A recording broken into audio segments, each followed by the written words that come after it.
화려한 과거를 뒤로한 채 용한 무속인으로 새롭게 태어난 그 남자. 병도 고쳐주고 귀신도 쫓아주고 신통방통한 줄만 알았는데 완전 사이비. 그러니까 생각하면 할수록 사이비고 사람을 완전 인생을 한 가족을 지금 망쳐놓은 거잖아요. 정체불명의 퇴마의식. 과연 그 실체는 무엇일까요? 작년 3월 민규 씨는 미래에 대한 궁금증을 안고 한 신당을 찾았습니다. 지인을 통해서 점을 잘 본다. 한번 가봐라. 그래서 이제 다니던 회사를 그만두고 장사를 하려고 하는데 그 장사하려고 궁금해서 한번 보러 갔었어요. 그날 민규 씨가 만난 무속인은 뭔가 예사롭지 않은 기운을 풍겼습니다. 근데 처음에 갔을 때 이제 저에 대해서 너무 많이 알고 있더라고요. 집을 새로 지었어요. 근데 그 집 주위에 이제 무덤이 많아요. 그래서 저희 집을 자기가 막 이렇게 뭐 보인다면서 귀신이 많다. 혹시 주위에 무덤이 많지 않냐. 민규 씨를 놀라게 한 이 신통한 무속인은 김법사란 인물이었습니다. 제주도에선 꽤 유명한 점집인 듯 인터넷에는 그에 대한 칭찬글이 많았습니다. 김법사의 인품에 반해 그를 따르는 신도들도 있었습니다. 따르는 신도까지요? 정말 선하시고 성실하시고 저는 도덕 책인 줄 알았습니다. 너무 바르셔서 바른 생활만 하셔서 도덕 책인 줄 알았어요. 그런데 어느 날 김법사는 민규 씨에게 흘려들을 수 없는 이야기를 꺼냈다고 합니다. 와이프 자체가 귀신이 원체 많다. 그것 때문에 사이도 나빠지고 부부관계도 원만하지 않을 거고 그렇기 때문에 테마의식으로 해서 이제 풀어줘야 된다. 김법사는 망설이는 민규 씨를 설득했습니다. 결국 고민 끝에 민규 씨는 아내와 함께 퇴마의식을 받기로 했습니다. 일단 가서 이제 5만 원 올리고 절을 하라 그래요. 딱히 다른 말 없습니다. 그냥 귀신은 뭐 많이 살고 왔네. 남편 민규 씨가 먼저 의식을 받았습니다. 막 등 몇 번 두드리고 목덜미 잡고 막 꺽꺽 수립하면서 테마라고 막 하더라고요. 제 앞에서 신랑이. 그래서 저도 이제 같은 방법으로 할 줄 알았어요. 근데 남편한테 나가 있으라 그러는 거예요. 하지만 아내 채연 씨의 퇴마의식은 달랐습니다. 나가자마자 갑자기 누우라 그러더니 옷을 이렇게 딱 벗기는 거예요, 위로. 그래서 가슴 부위를 만지고 이제 그 여자 음부부의 Y자 라인 만지고 배 만지고. 근데 너무 어이가 없어. 너무 황당해서 그때는 뭐지? 이게 지금 상황이 이게 뭐지? 왜냐면 아무런 사전에 얘기도 없이 옷을 이렇게 벗기고는 내가 너무 놀라니까 한다는 소리가 자기 할머니신이라고. 할머니신? 부끄러워하지 말라고. 괜찮다고 할머니신이라고. 김법사에게 퇴마의식을 받은 사람은 또 있었습니다. 작년에 김법사를 알게 된 연희 씨. 처음에는 좀 긴장을 했는데 생각보다 그냥 이렇게 등 같은 데 두드리면서 트름꺽꺽하면서 그 이상한 깃발로 한번 쓸어내리고 돈 같은 걸로 쓸어내리고 이러더라고요. 그게 끝이래요. 트름꺽꺽하면서 귀신 많이 뗐대요. 그런데 세 번째 방문했을 때 김법사는 이상한 치료를 권했다고 합니다.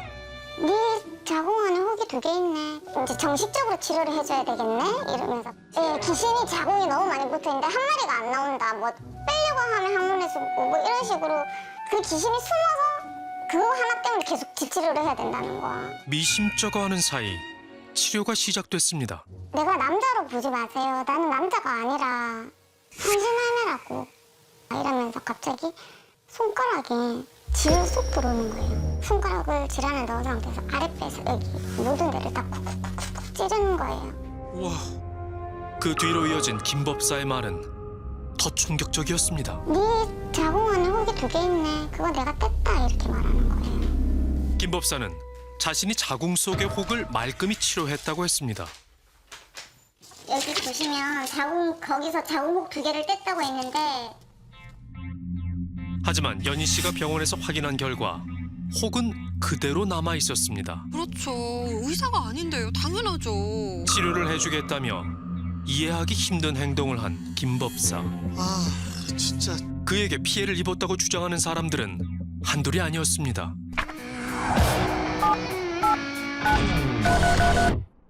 힘으로 막 눕혀서 옷 속 안으로 손이 막 들어온 거예요. 뭐 제 가슴에 뭐 뭐 귀신이 많다고 그러더라고요. 김 법사는 자신의 비범한 능력을 내세웠습니다. 그에게 의식을 받는 데에는 상당한 돈이 들었습니다. 700에서 800이고 그게 돼지굿이고 그 다음에는 소굿이라고 1억짜리 굿이에요. 그 굿을 하면 소를 한 마리 잡을 때마다 5년이 수명이 연장된다고. 그럼에도 불구하고 사람들이 김 법사에게 돈을 건넨 건 그가 내뱉는 무서운 말들 때문이었습니다. 딸이 한 달 안에 임신한다고. 지금 고등학교 2학년이거든요. 퇴마를 해야지 딸이 안 좋은 상황에서 벗어난다고. 와이프가 단명한다고 이제 빨리 죽는다고 덜컥 겁이 나더라고요. 이제 죽는다 그러니까 흘려드릴 수도 없는 일이기도 하고 구술을 무조건 해야 되는데 무조건 안 하면 안 된대요. 민규 씨는 아내가 잘못된다는 말에 지푸라기라도 잡고 싶었습니다. 큰 금액 때문에 망설였지만 결국 구술하기로 결심했습니다. 김 법사에게 건넨 돈은 3천여만 원. 그런데 굿은 뭔가 좀 어설펐습니다. 장인어른을 막 빙의를 하는데 사라는 사람은 부산 사람이에요. 장인어른을 빙의했으면은 제주 방언을 알아야 되는데 오히려 저희한테 물어보는 거예요. 되게 어설픈 것도 중간에 자기도 뜨끔했는데 중간에 어설프게 제사들이 한 번에 딱 던지는 거예요. 밥 먹어? 뭐 이렇게 얘기를 하는 거예요. 앞뒤가 맞지 않는 이야기도 했습니다. 나는 너희들 아기를 만들어주는 삼실 할머니라 하면서 막 그래요. 너희는 자식이 많으니 더 이상 자식을 낳지 마라. 삼실 할머니가 임신을 한 여자를 모를 수가 있겠네요. 저는 신인데. 알고 보니 구술할 당시에 차연 씨는 넷째 아이를 임신 중이었던 겁니다. 그런데 김 법사는 또 이상한 치료를 권했다고 합니다. 굿이 다 끝났어요. 그래서 내가 저 이제 다 했으니까 더 이상 할 거 없죠 하니까 그거 남았잖아. 예? 뭐요? 하니까 진치료 남았잖아. 아직 그거 안 했잖아 너. 이렇게 얘기를 하는 거예요. 순간 팍 머리가 이제 진짜 모든 게 머리가 착 지나가는 거예요. 아, 내가 사기를 많이 했구나. 이 일로 힘들어하던 채연 씨는 더 큰 일을 겪게 됩니다. 잊으려고 했는데도 계속 각인돼서 계속 생각이 나는 거예요. 그래서 스트레스로 잠을 못 자고 먹지를 못했어요. 나중에 하혈을 하더라고요. 그래서 유산한 거 알고 그때 그 심정이 애가 갔구나 저긴데 너무 힘들어요. 이거 볼 때마다 숨겨놨는데 버리질 못하겠더라고요. 이렇게 보면은 민규 씨가 김 법사에게 따졌지만 핑계를 대며 돈 얘기만 꺼냈습니다. 미안한 말이 없어요. 결국 민규 씨는 경찰에 김 법사를 고소했습니다. 피해자 2명이 생품 위작서로 고소를 했잖아요. 원래 자기는 그 추행의 고의가 있었던 게 아니고 테마의 행위상 그렇게 신체 접촉했다는 식으로 고의 부분은 부인하고 있죠. 네, 그렇습니다.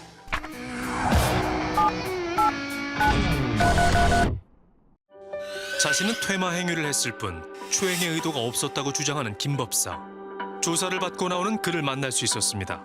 안녕하세요. 혹시 저 법사님이세요? 저 MBC 실화탐사대에서 나왔는데요. 법사님 입장 좀 들어보려고 한 말이 없습니다. 지금 한 말이에요. 양쪽 입장을 들어봐야 되니까 그냥 그러면 한 말씀만 좀 부탁드릴게요. 저는 할 말이 없습니다. 어차피 뭐 제가 진술한 게 있는데 제가 뭐라 해야 돼? 아까 이름 명함 주세요. 명함 공개하지 마세요. 저도 고소할 겁니다. 그에게 이야기를 듣고 싶었지만 제작진을 피해 자리를 떠나버리고 맙니다. 김 법사는 운영하던 신당의 간판을 내렸습니다. 신당을 찾았지만 김 법사를 만날 수 없었습니다. 계십니까? 계세요? 이웃들에게 김 법사에 대해 물었습니다.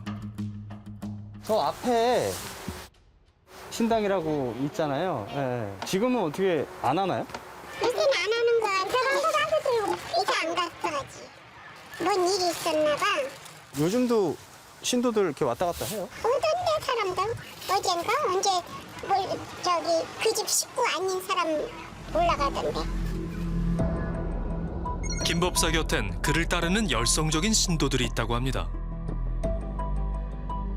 자기 정자를 먹으면 귀신이 안 붙는다고 그 남자 법사가 이야기를 해요. 그러면 거기 오는 여자 신도들이 법사님 정자 좀 냉동실에 얼려서 저희 주세요라고 말할 정도의 우리 법사님. 절대적으로 김 법사를 믿는 신도들. 그런데 그 중에서 특히 나숙희란 신도는 연희 씨에게도 익숙한 얼굴이었습니다. 키우던 강아지가 한 2년 정도 다니는 곳이 이제 그 펫샵. 사람들에게 부침성도 좋고 다른 거래처 사장님들보다는 유독 그분이 이것저것 많이 챙겨주기도 해서 이제 신뢰가 컸고. 처음에 김 법사를 알게 된 것도 나숙희를 통해서였답니다. 근데 그 사람 관계, 신뢰 관계에 있어서 제가 거기를 믿고 다녔던 거지, 처음에는. 그러면 씨와 법사라는 분은 어떤 관계 같던 거예요? 상부상조하는 관계? 제가 봤을 때 어떻게 느끼셨어요? 막 여러 사람 막 데리고 가려고 영업하는 것 같아. 그러니까 사람들이 구슬하도록 옆에서 부추기기도 했다고 합니다. 구슬을 무조건 해야 된대요. 무조건 안 하면 안 된대요. 무조건 해야 된다는 식으로 얘기를 하고 그 옆에서 계속 저한테도 얘기를 했어요. 법사님 만나고 나서 자기 펫샵도 잘 되고 모든 일이 그냥 다 잘 됐다고 하더라고요. 남편이랑 금술도 좋았다고 하고. 그녀는 정말 지인들의 믿음을 이용해 구슬받도록 권유한 걸까? 제작진을 만난 그녀는 억울하다고 주장했습니다. 나 진짜 너무 미친 돼가지고 정말 가만히 있는 입장인데 이거 해도 너무한다 싶어서 저도 정식으로 인터뷰 좀 하시죠. 진짜 여러 사람 모아드릴까요? 한자리에 모인 김법사의 신도들. 하고 싶은 얘기가 많다고 합니다. 이 상황이 저한테는 끔찍할 수뿐이 없어요. 보호막이라는 게 있거든요. 왜냐면은 저처럼 이제 귀신이 안에 많아가지고 그거를 빼게 되면 법사님이 그거를 끌어안고 계셔주시는 건데 만약이라도 법사님이 잘못되시게 되면 그러면은 저는 어디 가서 이걸 또 하소연을 해야 되는 거죠. 김 법사가 여성의 신체 부위를 만진 행위는 치료 과정이 일부일 뿐이라는데요. 혹시 질 치료라는 거 받아보신 적 있으세요? 제가 했어요. 그렇게 길게 하지도 않으세요. 그냥 쑥 들어왔다가 좀 이따 쑥 빠져니까 뭔가 이렇게 더듬는다고 해야 되나? 장벽을. 그러니까 법사님이 특출나게 잘하셔서 한 번에 제가 고쳤다는 거를 말씀을 드려요. 세상에. 피해를 호소하는 사람들의 말은 거짓이랍니다. 의식을 가지고 다녔다는 거잖아요, 여기를. 의식을 가지고 왜 다니냐고, 치료를 하면. 전에 뭐 하시던 분인지 혹시 아세요? 분식집 하셨다는 얘기만 들었어요. 참 저희는 음식점한 걸로만 알고 있는데 성의표에. 몇 해 전 잘 되던 장사를 접고 갑자기 무속인의 길을 걷게 됐다는 김 법사. 제작진은 김 법사에게 신내림 구슬한 신엄마를 만나 이야기를 들을 수 있었습니다. 한 4년쯤 된 것 같아요. 3, 4년. 신도였어요. 우리 집은 손님이었다고. 식당을 하셨어요. 처음에. 식당 사장이었어요. 그래서 엄마가 무속인이었다고. 그래서 빙이 생겨서 아픈 거예요. 그녀는 이번 사건을 알고 있을까? 안타깝게 생각하죠. 어떤 점에서? 이제 본인이 고의적으로는 안 한 것도 같고, 예. 본인만의 치료 방법이겠지. 개인 치료 방법이라고 생각해요. 하지만 다른 무속인들의 생각은 달랐습니다. 내가 이거 한 25년을 하고 있지만은 우리 보살들은 그런 걸 잘 못 안 해요. 대부분 구슬로 했지 그런 거시기를 하는 보살들은 없어요. 그럴 추적분 일을 해. 절대로 우리 이 무속 세계에서 자궁안에 손을 넣거나 만지거나 이러질 않아요. 무속의식이란 탈을 쓰고 여성들을 성추행한 김 법사. 김 법사의 신도들은 퇴마의식 당시 동의를 구했기 때문에 문제가 없다는 입장입니다. 처음에 퇴마 시작을 하실 때 저희가 이제 저기 신체 접촉을 하겠다는 걸 사인을 해요. 동의서를 안 쓰면 퇴마 자체를 안 해주세요. 퇴마라는 거 자체가 기본적으로 처음에 받은 신체 접촉을 해야 되거든요. 안 할 수가 없어요. 고소를 걸 수 있으면 만약에 고소가 되는 거잖아요. 네. 저도 되는 거고 다 되는 거잖아요. 다 되는 거예요. 근데 그래서 동의서를 쓰는 거죠. 괜히 동의서를 쓰는 게 아닙니다. 그 사람들은 동의서 운운하는데 저는 동의서 같은 거 쓴 적도 없고요. 동의서를 쓰긴 썼어요. 몸에 손을 댈 수 있다라는 그런 글이었던 것 같아요. 근데 그냥 일반적인 상식으로 봤을 때 그냥 이렇게 터치하는 정도로만 생각을 했었거든요. 동의서를 썼다면 문제가 없는 걸까요? 테마의식에서 법적인 책임을 질 만한 과도한 의식, 터치나 행위가 존재하지 않는단 말이죠. 그렇기 때문에 동의서를 받을 필요가 없는 거죠. 자기가 만들어낸 하나의 창작해낸 테마의식이라고 볼 수 있겠는데 그렇지만 그게 너무 정도에서 벗어난 거죠. 그건 완전히 테마가 아니고 성추행으로 볼 수 있는 거 아니에요? 그렇죠. 위로와 조언을 얻고자 찾았던 곳에서 악몽 같은 경험을 한 이들.